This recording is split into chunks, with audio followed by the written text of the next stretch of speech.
নমস্কাৰ আজিৰ এই ভিডিঅ'টোত জানো কন্যা ৰাশিৰ ব্যক্তিসকলৰ বাবে 2026ৰ বৰ্ষফলটো কেনেকুৱা যাব প মূৰ্ধন্য থ মূৰ্ধন্য ন এইকেইটা আখৰেৰে যিসকল ব্যক্তিৰ নাম আৰম্ভ হয় তেওঁলোকৰ হৈছে কন্যা ৰাশি তো এই ভিডিঅ'টো চাই যদি ভাল লাগে তেতিয়াহ'লে এইকেইটা আখৰেৰে নাম আৰম্ভ হোৱা ব্যক্তিসকলৰ সৈতে ভিডিঅ'টো শ্বেয়াৰ কৰিবলৈ নাপাহৰিব প্ৰথমতে সামগ্ৰিক পৰ্যালোচনাখিনি কৈ দিছোঁ যে 2026 বৰ্ষটো আপোনালোকৰ কন্যা ৰাশিৰ জাতকৰ বাবে বিশ্লেষণ পৰিকল্পনা আৰু পাৰিবাৰিক স্থিৰতাৰ বছৰ বৰ্ষটোৰ আৰম্ভণিতে বৃহস্পতিয়ে মিথুন ৰাশিত আপোনালোকৰ আছে আৰু আপোনালোকৰ এইটো কৰ্মস্থান হয় কৰ্মস্থানত থাকি আপোনালোকৰ যোগাযোগ শিক্ষা আৰু ব্যৱসায়িক পৰিকল্পনাৰ ক্ষেত্ৰত সহায় কৰিব 2 জুনৰ পিছত বৃহস্পতিয়ে কৰ্কট ৰাশিত যাব তেতিয়া আপোনালোকৰ পাৰিবাৰিক দায়িত্ব ঘৰ আৰু সম্পত্তিৰ ক্ষেত্ৰত মনোনিৱেশ বৃদ্ধি কৰিব 31 অক্টোবৰৰ পিছত বৃহস্পতিয়ে সিংহ ৰাশিত যেতিয়া যাব আপোনালোকৰ দ্বাদশ ঘৰত যেতিয়া যাব তেতিয়া আপোনালোকৰ সৃষ্টিশীল উদ্যোগ বা সন্তান আৰু স্বীকৃতিৰ ক্ষেত্ৰতো শুভতা আনিব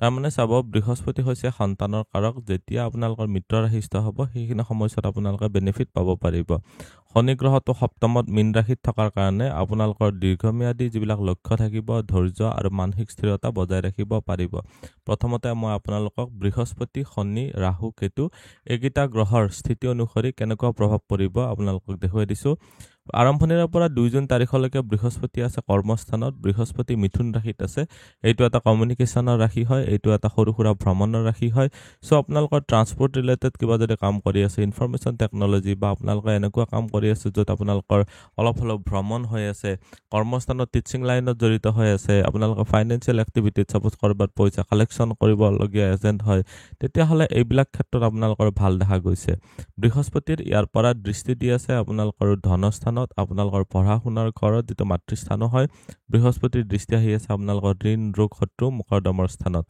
বৃহস্পতিৰ দ্বিতীয় ঘৰত দৃষ্টি থকাৰ কাৰণে কৰ্মস্থানৰ পৰা যেহেতু 2 জুন তাৰিখলৈকে দৃষ্টি দিছে সো কৰ্মপ্ৰাপ্তিৰ ক্ষেত্ৰত ভাল দেখা গৈছে ধনত বৃদ্ধি ইনক্ৰিমেন্ট বা আপোনালোকৰ প্ৰমোচনৰ কাৰণে ভাল দেখা গ'ল বৃহস্পতিৰ সপ্তম দৃষ্টি পৰি আছে আপোনালোকৰ চতুৰ্থ ঘৰত তো বৰ্তমান সময়ছোৱাত আপোনালোকৰ বৃহস্পতিৰ ফালৰ পৰা যথেষ্টখিনি বেনিফিট লাভ কৰিবলৈ পাৰিব বৃহস্পতিয়ে আপোনালোকৰ পঢ়া শুনাৰ ক্ষেত্ৰত বিশেষকৈ যিসকলে ক্লাছ 12 লৈকে ভিতৰতে পঢ়ি আছে সাপোজ ক্লাছ 5 পৰা ক্লাছ 12 ৰ ভিতৰত পঢ়ি আছে তেওঁলোকৰ কাৰণে পঢ়া শুনাৰ ক্ষেত্ৰত মেমৰি শক্তি যেটো মনত ৰখা শক্তি স্মৃতি শক্তি বহুত ষ্ট্ৰং ৰাখিব এইখিনি সময়ছোৱাত পঢ়া শুনাৰ ক্ষেত্ৰত মাজে মাজে অলপ ফ্লাকচুৱেট হ'ব যদিও ওভাৰঅল চাবলৈ গ'লে আপোনালোকৰ সন্মান প্ৰাপ্তিৰ ক্ষেত্ৰত ভাল দেখা গৈছে ভাল এটা ৰিজাল্ট কৰাৰ ক্ষেত্ৰত যিমানখিনি চেষ্টা কৰিব তাতকৈ বেছি ভাল ৰিজাল্ট পাব পাৰিব বৃহস্পতিৰ এইটো চতুৰ্থ ঘৰত দৃষ্টি থকাৰ কাৰণেও 2 জুন তাৰিখলৈকে সা সম্পত্তিৰ সুখভোগৰ ক্ষেত্ৰত নতুনকৈ গাড়ী মটৰ যান বাহন এইবিলাক লোৱাৰ ক্ষেত্ৰতো ভাল দেখা গৈছে বৃহস্পতিৰ দৃষ্টি আহিছে আপোনালোকৰ ৰাহুৰ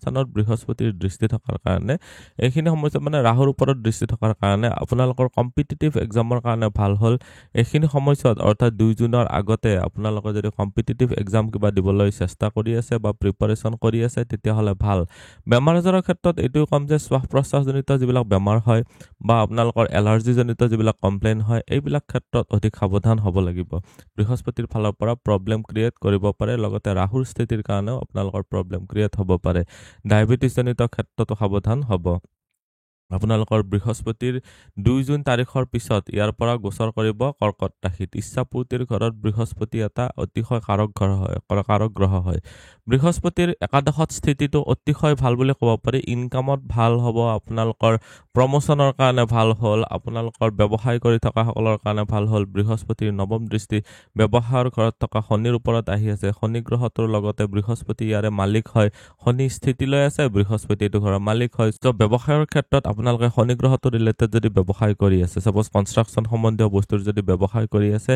এইখিনি সময়ছোৱা আপোনালোকৰ কাৰণে খুব ভাল হ'ব মীন ৰাশিত থকা শনিয়ে বৰ্তমান সময়ছোৱাত আপোনালোকৰ অকনমান শ্ল' কামবিলাক আগবঢ়াব পাৰে কৰ্মস্থানত অলপ অধিক কষ্ট কৰিব পাৰে কিন্তু ইনকামত বৃদ্ধিৰ কাৰণে বহুত ভাল হ'ল বৃহস্পতিৰ সপ্তম দৃষ্টি পৰি আছে আপোনালোকৰ পঞ্চম ঘৰত বৃহস্পতি বৰ্তমান তুংগী হৈ কেনে দৃষ্টি দি আছে এইটো এটা অতিশয় ভাল স্থিতি আপোনালোকে যদি সন্তানৰ কথা ভাবি আছে তেতিয়াহ'লে সন্তান প্ৰাপ্তিৰ ক্ষেত্ৰত ভাল দেখা গৈছে নিজৰ সন্তানৰ ফালৰ পৰা সুখভোগৰ ক্ষেত্ৰত ভাল দেখা গৈছে জুনৰ 2 তাৰিখৰ পৰা অক্টোবৰৰ 31 তাৰিখলৈকে বৃহস্পতিৰ দৃষ্টি আপোনালোকৰ পঞ্চম ঘৰত থকাৰ কাৰণে উচ্চ শিক্ষাৰ ক্ষেত্ৰত ফাইনেন্সিয়েল এক্টিভিটি বা ফিনান্স যদি পঢ়ি আছে এইবিলাক ক্ষেত্ৰতো বহুত ভাল দেখা গৈছে।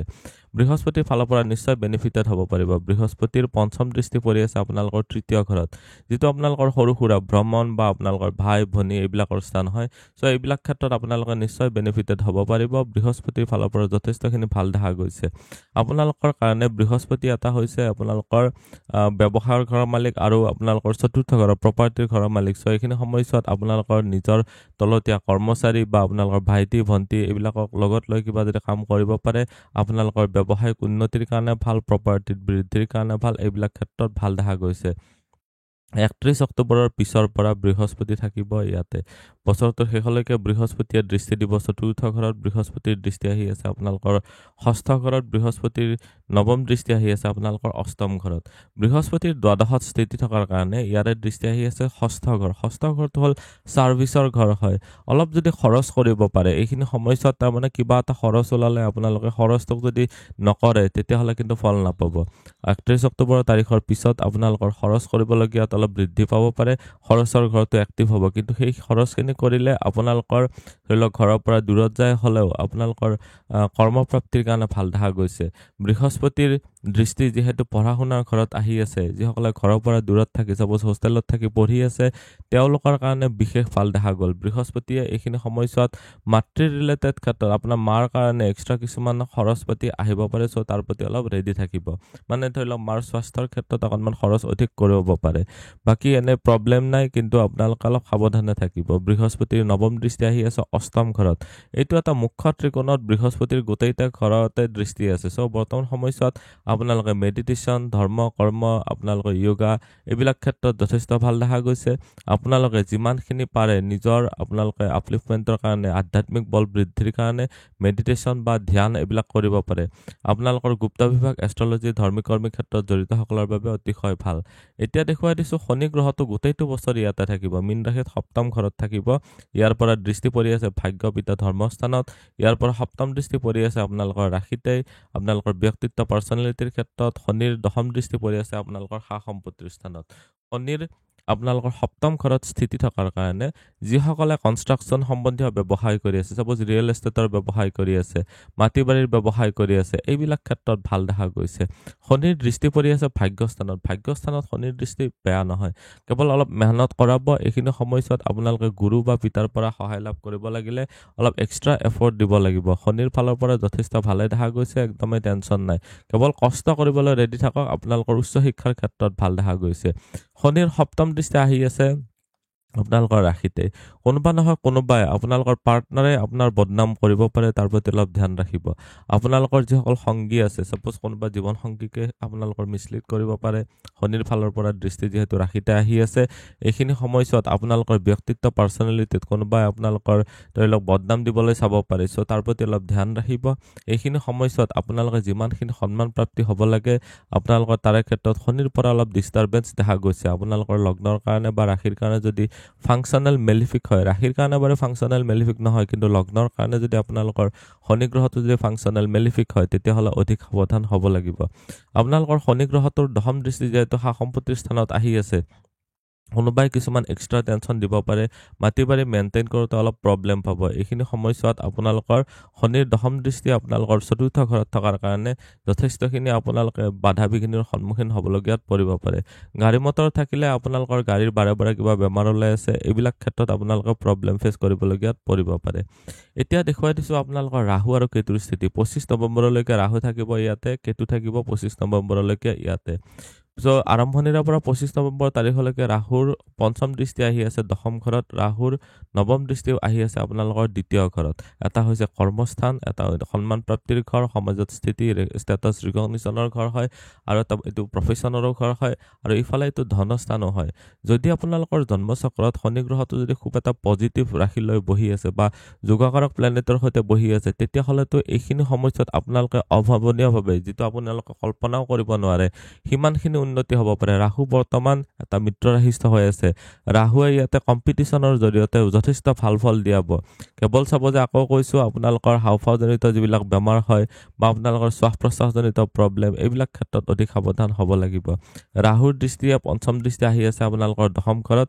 চ' বৰ্তমান সময়ছোৱাত ৰাহুৰ ফালৰ পৰা আপোনালোকে এইটোৱে মাথা মাৰিব লাগিব যে যিমানখিনি পাৰোঁ মোৰ উচ্চবিলাসৰ পিছত যাই কিনে এই উচ্চবিলাসটো আমাৰ ফুলফিল হ'ব লাগে। চ' এইখিনি ধ্যান ৰাখিব পাৰিব লাগিব। ৰাহুৰ দৃষ্টি আপোনালোকৰ ধনস্থানত থকাৰ কাৰণে কিছুমান অবাঞ্ছিতভাৱে খৰচ কৰিবলগীয়াত পৰিব পাৰে। চ' তাৰ প্ৰতি অলপ ৰেডি থাকিব।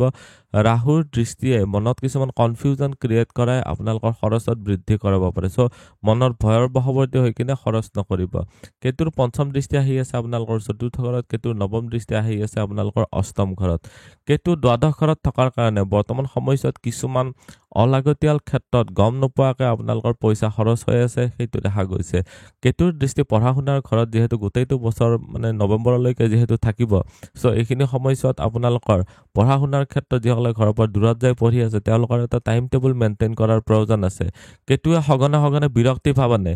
চ' আপোনালোকৰ বিৰক্তি ভাৱটো আহিব দিব নালাগিব। পঢ়া শুনাৰ ক্ষেত্ৰত ইণ্টাৰেষ্টিং কেনেকুৱাকৈ পঢ়িব, পঢ়াত কেনেকুৱাকৈ আপোনালোকৰ মনোযোগ বহাব পাৰিব তাৰ ক্ষেত্ৰত ভাল দেখা গৈছে। কেতুৰ নৱম দৃষ্টি পৰি আছে অষ্টম ঘৰত। চ' বৰ্তমান সময়ছোৱাত কেতুৰ ফালৰ পৰা আপোনালোকে নিশ্চয় বেনিফিটেড হ'ব পাৰিব। কিছুমান আপোনালোকৰ বিভাগ যেনেকুৱাকৈ অকাল্ট চাইন্সেছ, এষ্ট্ৰলজি, ধৰ্মিক কৰ্মী ক্ষেত্ৰত যদি জড়িত হৈ আছে, মুখ্যৰ কাৰক গ্ৰহটো যিহেতু বহি আছে, য়োগা, মেডিটেশ্যন, তত্ত্ব অধ্যয়ন এইবিলাক ক্ষেত্ৰত আপোনালোকে জড়িত যদি হ'ব বিচাৰি আছে আপোনালোকে নিশ্চয় বহুত বেনিফিটেডো হ'ব পাৰিব। এইখিনি সময়ছোৱাত চাব যে কষ্টকৰ জ্বৰ, পেটৰ অসুখ, চকুৰ অসুখ এইবিলাক ক্ষেত্ৰত অলপ সাৱধান হ'ব। 25 নৱেম্বৰৰ পিছত আপোনালোকৰ 2026 বৰ্ষৰ 25 নৱেম্বৰৰ পিছত কেতু আহিব আপোনালোকৰ একাদশত আৰু সেইখিনি সময়তে একেলগে 25 নৱেম্বৰৰ দিনা ৰাহু আহিব আপোনালোকৰ পঞ্চম ঘৰত। চ' কেতুৰ স্থিতি একাদশত থকাৰ কাৰণে হঠাতে আপোনালোকৰ ইনকামত বৃদ্ধি হ'ব পাৰে বা হঠাতে আপোনালোকৰ হৈ থকা ইনকামো বন্ধ হৈ যাব পাৰে। চ' তাৰ প্ৰতি অলপ ধ্যান ৰাখিব। কেতুৰ পঞ্চম দৃষ্টি আহি আছে আপোনালোকৰ তৃতীয় ঘৰত। চ' বৰ্তমান সময়ছোৱাত আপোনালোকৰ নিজৰ ভাই ভণ্টিৰ সৈতেও অকণমান বিৰক্তি ভাৱ আহিব পাৰে। 25 নৱেম্বৰৰ পিছত ব্যৱসায়ৰ ঘৰত থকা শনিৰ ওপৰতো কেতুৰ দৃষ্টি যিহেতু আহিব, এইটো অকণমান প্ৰব্লেমেটিক হ'ল। 25 নৱেম্বৰৰ সময়ত বৃহস্পতিও ইয়াতে থাকিব। চ' বৃহস্পতিৰ ছাপোৰ্টটো ব্যৱসায়ৰ ঘৰত নাই। চ' যিসকল ব্যৱসায়ী আছে 25 নৱেম্বৰৰ পিছৰ সময়ছোৱা আপোনালোকৰ হঠাতে বহুত পইচা ইনকাম হ'ব পাৰে, কোনোবা দিনা বহুত পইচা লছ হৈ যাব পাৰে। চ' তাৰ প্ৰতি ধ্যান ৰাখিব। নিজৰ ভাই ভনীৰ সৈতেও এইখিনি সময়ছোৱাত অলপ মতবিৰোধ কৰিব পাৰে, মতানৈক্য হ'ব পাৰে। চ' তাৰ প্ৰতি ধ্যান ৰাখিব। শনিৰ স্থিতি যিহেতু সপ্তম ঘৰত আছে, চ' পাৰ্টনাৰশ্বিপৰ ক্ষেত্ৰত অলপ গোটেইটো বছৰে সাৱধান বুলিয়ে ক'ব লাগিব। এতিয়া দেখুৱাই দিছোঁ ৰাহুৰ স্থিতি যিহেতু বুদ্ধিস্থানত আছে, 25 নৱেম্বৰৰ পিছৰ সময়ছোৱাত ৰাহুৰ পঞ্চম দৃষ্টি আহি আছে নৱম ঘৰত, ৰাহুৰ নৱম দৃষ্টি আহি আছে আপোনালোকৰ ৰাশিতে। ৰাহু বুদ্ধিস্থানত থাকিলে মানুহক ক্ৰিয়েটিভিটি দিয়ে। চ' বৰ্তমান সময়ছোৱাত আপোনালোকৰ সৃজনীমূলক প্ৰতিভাৰ জৰিয়তে আপোনালোকৰ ব্যক্তিত্ব, পাৰ্চনেলিটি, বুদ্ধিবৃত্তি এইবিলাক ক্ষেত্ৰত যথেষ্টখিনি আপোনালোকে ভাল ফলে লাভ কৰিবলৈ পাৰিব। ৰাহুৰ দৃষ্টি যিহেতু ভাগ্যস্থানত আহি আছে, চ' ভাগ্যৰ ফালৰ পৰা আপোনালোকে এইখিনি সময়ছোৱাত বিড়ম্বনা হ'ব পাৰে। অলপৰ কাৰণে কিবা এটা হৈ থকা কামো আপোনালোকৰ মিছ হৈ যাব পাৰে। চ' তাৰ প্ৰতি অলপ ধ্যান ৰাখিব লাগিব। ৰাহুৰ দৃষ্টি যিহেতু আপোনালোকৰ প্ৰথম ঘৰত আহি আছে, 25 নৱেম্বৰৰ পিছৰ সময়ছোৱাত আপোনালোকৰ ব্যক্তিত্ব, পাৰ্চনেলিটি অকণমান কনফিউজিং হ'ব পাৰে। মানুহে আপোনাক ভুল বুজিব পাৰে। চ' তাৰ প্ৰতি অকণমান যিমানখিনি পাৰে ফ্ৰেংকলি আপোনালোকে কথা বতৰা পাতিব লাগিব মানুহৰ সৈতে। এতিয়া মই আপোনালোকক থুলমূলভাৱে গোটেইখিনি কৈ দিছোঁ। কৰ্ম আৰু ব্যৱসায়ৰ ক্ষেত্ৰত জানুৱাৰীৰ পৰা মে' মাহলৈকে মিথুন ৰাশিত থকা বৃহস্পতিয়ে আপোনালোকৰ কৰ্মক্ষেত্ৰত নতুন সুযোগ সুবিধা আনিব বা প্ৰজেক্টৰ সৈতে আপোনালোকক জড়িত কৰিব পাৰে আৰু শিক্ষামূলক আপোনালোকৰ উদ্যোগতো সহায় কৰিব। শিক্ষামূলক ব্যৱস্থাত আপোনালোকে পঢ়া শুনাৰ ক্ষেত্ৰতো সহায়ক হ'ব। 2 জুনৰ পিছত কৰ্কট ৰাশিত থকা বৃহস্পতিয়ে পাৰিবাৰিক দায়িত্ব, সা সম্পত্তি আৰু ঘৰৰ সৈতে জড়িত কাৰ্যত আপোনালোকক মনোনিৱেশ কৰিব পাৰে। এইখিনি সময়ছোৱাত আপোনালোকৰ মনোযোগ বৃদ্ধি কৰাব। 31 অক্টোবৰৰ পিছত সিংহ ৰাশিত থকা বৃহস্পতিয়ে সৃষ্টিশীল উদ্যোগ, নেতৃত্ব আৰু স্বীকৃতিৰ ক্ষেত্ৰত অগ্ৰগতি আনিব। মংগলৰ মে' মাহৰ 11 তাৰিখৰ পৰা 20 তাৰিখৰ মাজত উদ্যমত আপোনালোকে বৃদ্ধি কৰিব। আপোনালোকৰ শনি গ্ৰহটোৱে ধৈৰ্য, স্থিতি আৰু কামত দীৰ্ঘম্যাদী সফলতা আপোনালোকৰ নিশ্চিত কৰিব। সাৱধানতা অৱলম্বন কৰিব লাগিব। এপ্ৰিলৰ পৰা জুন মাহলৈকে মংগল আৰু শনিৰ সংযোগে মানসিক চাপ আৰু কৰ্মক্ষেত্ৰত বিতৰ্কৰ আপোনালোকৰ সম্ভাৱনা দেখা গৈছে। আৰ্থিক ব্যৱস্থাৰ ক্ষেত্ৰত চালে আৰ্থিক অৱস্থাৰ ক্ষেত্ৰত বছৰটোৰ আৰম্ভণিতে ধন লাভৰ ক্ষেত্ৰত ভাল হ'ব। বৃহস্পতিৰ দৃষ্টি আপোনালোকৰ ধনস্থানত আহি আছে। জুনৰ পিছত আৰু কৰ্কট ৰাশিত থকা বৃহস্পতি আপোনালোকৰ সা সম্পত্তি, ঘৰ আৰু যান বাহন আৰু পৰিয়ালৰ বিনিয়োগত সহায় কৰিব। 31 অক্টোবৰৰ পিছত সিংহ ৰাশিত থকা বৃহস্পতিয়ে নতুন আয়ৰ উৎস আনিব পাৰে। ঘৰৰ পৰা দূৰত যাবলগীয়াত পৰিব পাৰে, তাৰ প্ৰতি ৰেডি থাকিব। দূৰ ভ্ৰমণ হ'ব পাৰে। সৃষ্টিশীল কামৰ পৰা আপোনালোকৰ লাভ বৃদ্ধি হ'ব। শনি গ্ৰহটোৰ প্ৰভাৱে দীৰ্ঘম্যাদী সঞ্চয় আৰু বিনিয়োগৰ স্থিতিশীলতা নিশ্চিত হ'ব। নৱেম্বৰ মাহৰ 25 তাৰিখৰ পিছত ৰাহু মকৰ ৰাশিত যেতিয়া স্থানান্তৰ হ'ব, নতুন বিদেশী বা অনলাইন আয়ৰ সুযোগ বৃদ্ধি কৰিব। উপদেশ অকণমান দিব বিচাৰিছোঁ, অক্টোবৰৰ পূৰ্বে ঋণ বা বিপদসংকুল বিনিয়োগ আপোনালোকে এৰাই চলিব পাৰিলে আপোনালোকৰ কাৰণে ভাল হ'ব। এতিয়া মই আপোনালোকক কৈ আছোঁ পৰিয়াল আৰু সম্পৰ্কৰ ক্ষেত্ৰত কেনেকুৱা হ'ব, পাৰিবাৰিক জীৱনত কেনেকুৱা হ'ব। বছৰটোৰ প্ৰথম ভাগত পাৰিবাৰিক জীৱনত শান্তি থাকিব, বৃহস্পতিৰ দৃষ্টি আছে, সমন্বয়ো আপোনালোকৰ মাজত থাকিব। ঘৰুৱা মানুহৰ সৈতে ভাল এটা মিলা প্ৰীতি দেখা গৈছে। জুনৰ 2 তাৰিখৰ পিছত বৃহস্পতিয়ে দাম্পত্যত সুখ আনিব, কাৰণ পঞ্চম আৰু আপোনালোকৰ সপ্তম ঘৰত দৃষ্টি আহিব একাদশৰ পৰা। আপোনালোকৰ ঘৰুৱা সুখভোগৰ ক্ষেত্ৰত বা বিয়া বাৰুৰ ক্ষেত্ৰত যথেষ্টখিনি ছাপোৰ্ট আনিব। অবিবাহিতসকলৰ বাবে নতুন সম্পৰ্কৰ সূচনা হ'ব আপোনালোকৰ 2 জুন তাৰিখৰ পিছত। সন্তান বা শিক্ষাৰ্থীৰ ক্ষেত্ৰত জুনৰ পৰা অক্টোবৰ সময়ছোৱা আপোনালোকৰ ধৈৰ্যৰ অকণমান প্ৰয়োজন হ'ব, তাৰ প্ৰতি অলপ ধ্যান ৰাখিব। মংগলৰ কৰ্কট ৰাশিৰ যেতিয়া গতি কৰিব, সেইখিনি সময়ছোৱাত পাৰিবাৰিক উত্তেজনা বা ভুল বুজাবুজি হ'ব পাৰে, তাৰ প্ৰতি অলপ ধ্যান ৰাখিব লাগিব। স্বাস্থ্য আৰু আপোনালোকৰ শিক্ষা দীক্ষাৰ ক্ষেত্ৰত চালে শাৰীৰিকভাৱে স্বাস্থ্য আপোনালোকৰ মধ্যমমানৰ থাকিব। মানসিক চাপ থাকিব পাৰে, আপোনালোকৰ মনত কিছুমান চিন্তা হৈ থাকিব পাৰে, নিদ্ৰাহীনতা হ'ব পাৰে, পাকস্থলী বা ৰক্তচাপজনিত সমস্যা আপোনালোকৰ আনিব পাৰে। ধ্যান, প্ৰাতঃস্মৰণ আৰু ব্যায়াম আপোনালোকৰ কাৰণে উপকাৰী হ'ব। শিক্ষাৰ্থীৰ বাবে বৃহস্পতিৰ অৱস্থানে অধ্যয়নত মনোযোগ বৃদ্ধি কৰিব। জুনৰ পৰা অক্টোবৰ মাহত 2 জুনৰ পৰা 31 অক্টোবৰৰ এইখিনি সময়ছোৱাত নিয়মিত অনুশীলন বজাই ৰাখিলে আপোনালোকে শিক্ষা দীক্ষাৰ ক্ষেত্ৰত, পঢ়া শুনাৰ ক্ষেত্ৰত ভাল ৰিজাল্ট পাব পাৰিব। আধ্যাত্মিকতা আৰু কিছুমান ক্ষেত্ৰত আপোনালোকৰ উপায় সম্বন্ধীয় কৈছোঁ। শনি গ্ৰহটো মীন ৰাশিত থাকি আপোনালোকৰ ধ্যান, সাধনা আৰু অন্তৰ্জগতৰ বিকাশত বৃদ্ধি কৰিব। ৰাহু আৰু কেতুৰ যেতিয়া স্থানান্তৰ হ'ব 25 নৱেম্বৰ তাৰিখে, তাৰ পিছত আপোনালোকৰ নতুন আধ্যাত্মিক অভ্যাস আৰম্ভ কৰিবলৈ আপোনালোকৰ কাৰণে শুভ হ'ব। প্ৰত্যেক দিনে আপোনালোকে বৃহস্পতিৰ বীজ মন্ত্ৰ ওম গ্ৰাম গ্ৰীম গ্ৰোম সহ গুৰুৱে নমঃ এইটো জপ কৰিব পাৰে। যদি জন্মচক্ৰত বৃহস্পতি খুব পীড়িত অৱস্থাত আছে, খুব যদি পাপকৰ্তৰি যুগত আছে বা আপোনালোকৰ যদি অশুভ হয়, ফাংচনেল মেলিফিক প্লেনেট হয়, তেতিয়াহ'লে হালধীয়া ৰঙৰ বস্ত্ৰ বা কাপোৰ আপোনালোকে দান দিব পাৰে।